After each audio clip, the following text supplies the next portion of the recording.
बिस्मिल्लाहिर्रहमानिर्रहीम। अस्सलाम वालेकुम। आज 26 नवंबर बरोज़ जुम्मा हम बात करेंगे दो अहम केसेस के हवाले से। शहबाज शरीफ और हमज़ा शहबाज आज एहतसाब अदालत लाहौर में पेश हुए थे।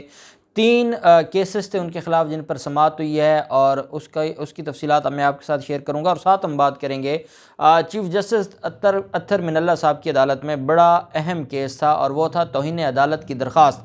मरीम नवाज़ और शाहिद खाकान अब्बासी के ख़िलाफ़ ये दरख्वास्त थी जिसमें यह कहा गया था कि अदलिया के ख़िलाफ़ तौहीन अमेज़ जुमले बोले गए और उनकी तौहीन की गई, जिसकी वजह से अदलिया को और अदलिया की तौहीन और जजेस की तौहीन का केस चलाया जाए मरीम नवाज़ और शाहिद खाकान अब्बासी के ख़िलाफ़, जिस पर चीफ़ जस्टिस अत्तर मिनल्ला साहब की अदालत में बड़ी अहम समाअत हुई। वो भी तफसीलात मैं आपके साथ शेयर करूँगा। पहले हम बात कर लेते हैं, आज तीन रेफरेंसेस में समाअत हुई। शहबाज शरीफ और हमज़ा शहबाज अदालत में पेश हुए।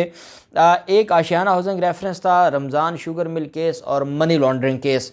नसीम विरक साहब के सामने मनी लॉन्ड्रिंग का केस था और जो दूसरे ऑनरेबल जज हैं उनके सामने केस थे दो, आशियाना हाउसिंग रेफरेंस का और रमज़ान शुगर मिल केस का। आशियाना हाउसिंग रेफरेंस में आहद चीमा, फवाद हसन फवाद और शहबाज शरीफ मरकज़ी मुलज़मान हैं। नदीम कुदवाई ये एक मुलज़म है, शरीक मुलज़म है शहबाज शरीफ का। इसने बरीयत की दरख्वास्त दायर की और बरीयत की दरख्वास्त पर अदालत ने नैब से जवाब तलब करते हुए जो आशियाना हाउसिंग रेफरेंस है उसमें 6 दिसंबर की तारीख़ मुकर्रर कर दी और 6 दिसंबर को नैब जवाब जमा करवाएगा और नदीम कुदवाई की जो दरख्वास्त है उसके ऊपर बहस होगी और उसके बाद फिर अदालत इस केस को आगे लेकर चलेगी।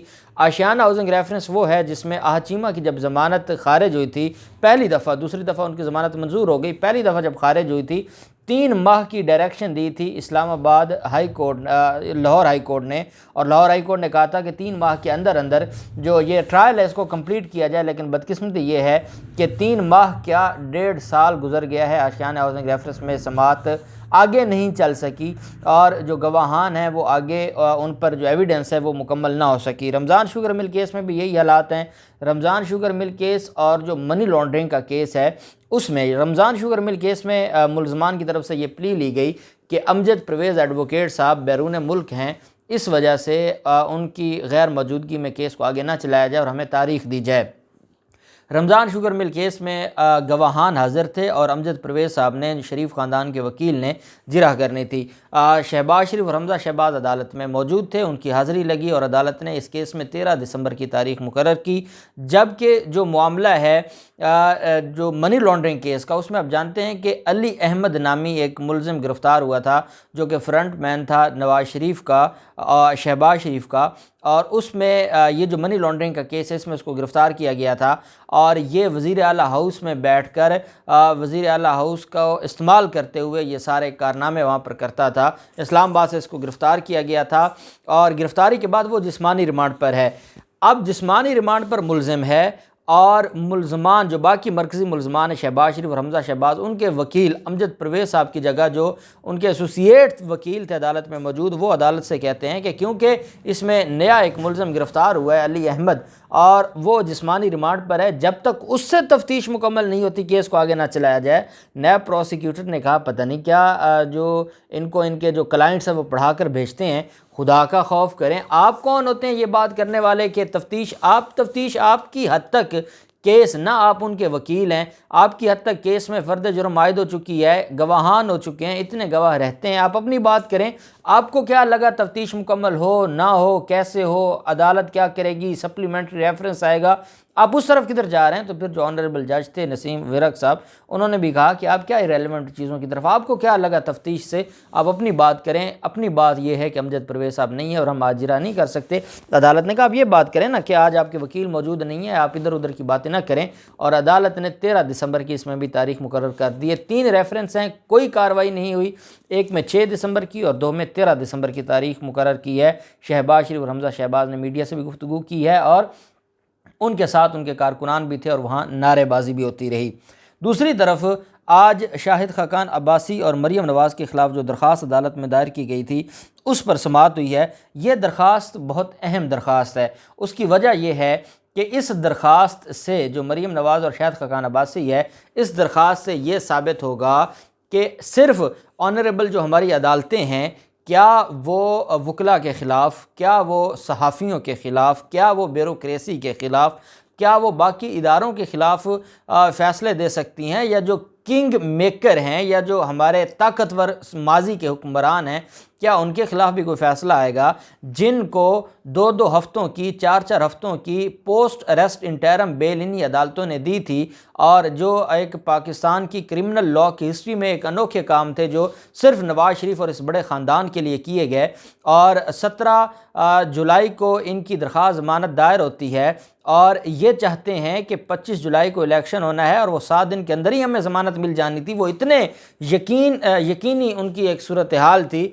वो बड़े मुल्ज़मान के ख़िलाफ़ ये दरख्वास्त है जिस पर आज समाअत हुई, और ये अदालतों का मैं समझता हूँ कि एक बहुत बड़ी ज़िम्मेदारी आयद होती है। आम आदमी अब ये देखेगा कि आया मरीम नवाज़ और शायद खाकान अब्बासी जो कि बड़े मुल्ज़मान हैं, ताकतवर लोग हैं, क्या अगर वो जजेस के बारे में कोई बात करें उनके ख़िलाफ़ भी कार्रवाई होगी, या जो दूसरी तरफ उनके मुलाजमीन हैं उनकी हद तक ही तौहीन अदालत की कार्रवाइयाँ होंगी और तौहीन अदालत की कार्रवाइयाँ करके उनको फारिग कर दिया जाएगा। ये एक बड़ा सवाल था।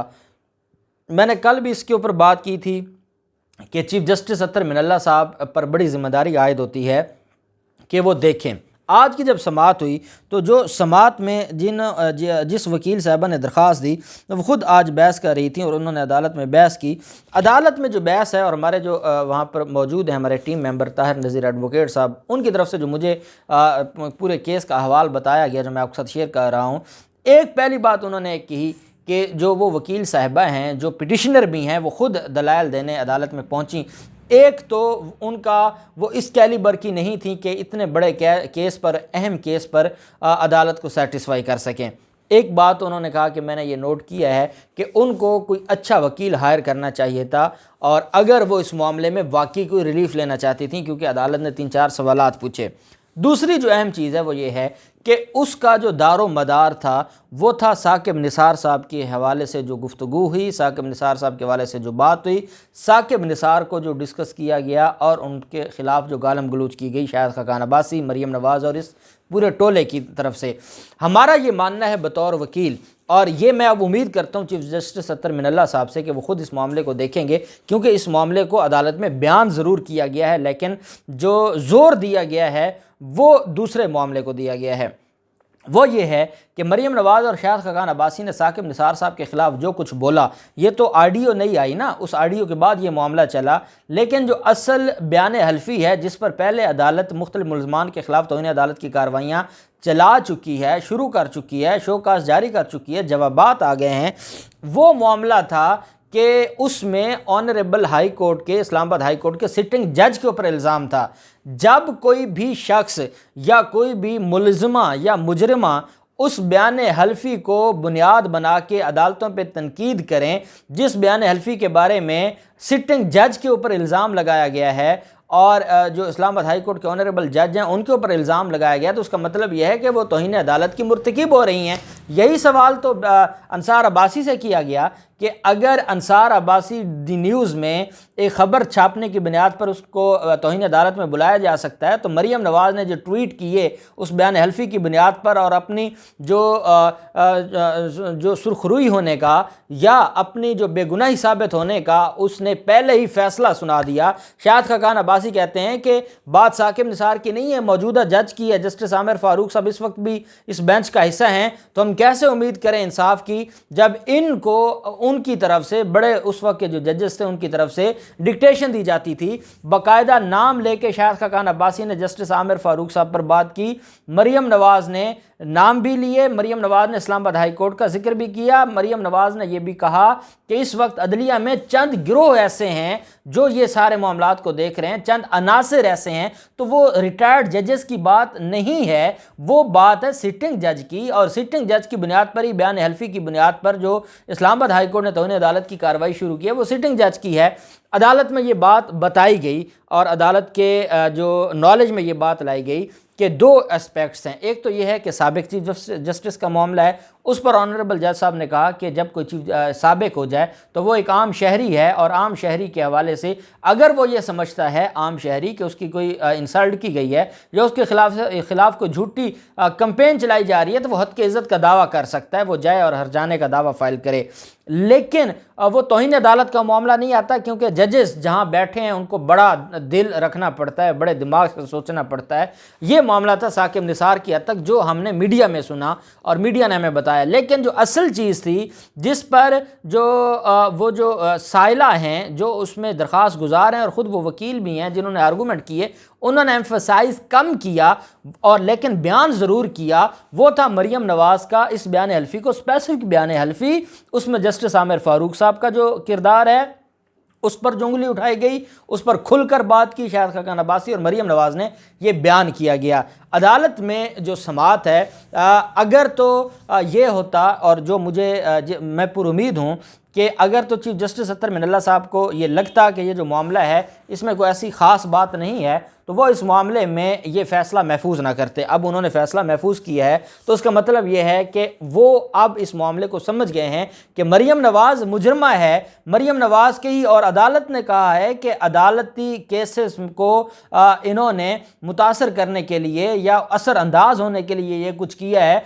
तो सबसे बड़े उस असरअंदाज होने का या ब्लैकमेल या हरासा करने का अदालतों को बेनिफिशरी तो मरियम नवाज़ है। इसका मतलब ये हुआ कि मरियम नवाज़ फिर खुद ट्वीट भी करती है, मरियम नवाज़ उसको पूरी कौम को बताती भी है, उस पर प्रेस कॉन्फ्रेंस भी करती है, शाहिद खाकान अब्बासी भी यही करते हैं। और यही वजह है कि जो ऑनरेबल जज हैं उन्होंने कहा कि ये जो सारा मामला है इस पर मैं फ़ैसला महफूज करता हूं और मैं इसके ऊपर थोड़ी देर तक ऑर्डर सुनाऊंगा, फ़ैसला सुनाऊंगा। इसमें जब ये बात की गई कि आपके सामने अंसार अब्बासी का भी केस है, तो अदालत ने कहा वो एक अलग मामला है। तो मैं हुजूर से गुजारिश करूंगा, वो अलग मामला इस वजह से नहीं है कि अंसार अब्बासी ने उस बयान हल्फी की बुनियाद पर बेगुनाही साबित की है मरियम नवाज़ की, दी न्यूज़ में एक स्टोरी लिखकर, और मरियम नवाज़ ने सोशल मीडिया पर ट्वीट करके और प्रेस कॉन्फ्रेंस करके सारे जहान के चैनल्स के सामने उस बयान हल्फी की बुनियाद पर ना सिर्फ असरअंदाज होने की कोशिश की है बल्कि अपनी बेगुनाही का रोना रोया। और उन्होंने कहा है कि हाँ, ये जजेस को इस तरह से मामला देखा जाता था, इसका मतलब है वो डायरेक्ट जो जस्टिस आमिर फ़ारूक साहब हैं उन पर जो उनकी तौहीन कर रही हैं। तो इस मामले को ऑनरेबल कोर्ट ने देखना होगा, और बाकी जो चीज़ें हैं वो अपनी जगह, लेकिन इस केस को इस तनाजुर में ज़रूर देखना होगा कि ये डायरेक्ट इस्लामाबाद हाई कोर्ट की तौहीन कर रही हैं। इस्लामाबाद हाई कोर्ट की एक मुजरिमा है, एक इस्लामाबाद हाई कोर्ट के मुलजिम है, दोनों ने इस्लामाबाद हाई कोर्ट से ज़मानतें ली हुई हैं, दोनों करप्शन केसेस के मुलजमान हैं। इस वजह से इनको मुआफ़ी नहीं मिलनी चाहिए और इनको नोटिस जारी करना चाहिए। अब देखते हैं कि अदालतें, ऑनरेबल जो चीफ जस्टिस अत्तर मिनल्ला साहब हैं, या जो हमारी अदालतें हैं, जो कौम की उम्मीदें हैं उन पर पूरा उतरते हैं, या फिर नज़रिया ज़रूरत के तहत ताकतवर लोगों को फिर बचा लिया जाता है और फिर वही अंसार अब्बासी जैसे लोग और वो फिर माफ़िया मांगेंगे और मामला वाइंड अप हो जाएगा। ये एक बड़ी जिम्मेदारी आयद होती है बहरहाल, और हम उम्मीद करते हैं कि इंशाअल्लाह इस्लामाबाद हाई कोर्ट सुरखरू होगी। अल्लाह पाक पाकिस्तान का हामी नासिर हो। बहुत शुक्रिया। अल्लाह हाफ़िज़। पाकिस्तान जिंदाबाद।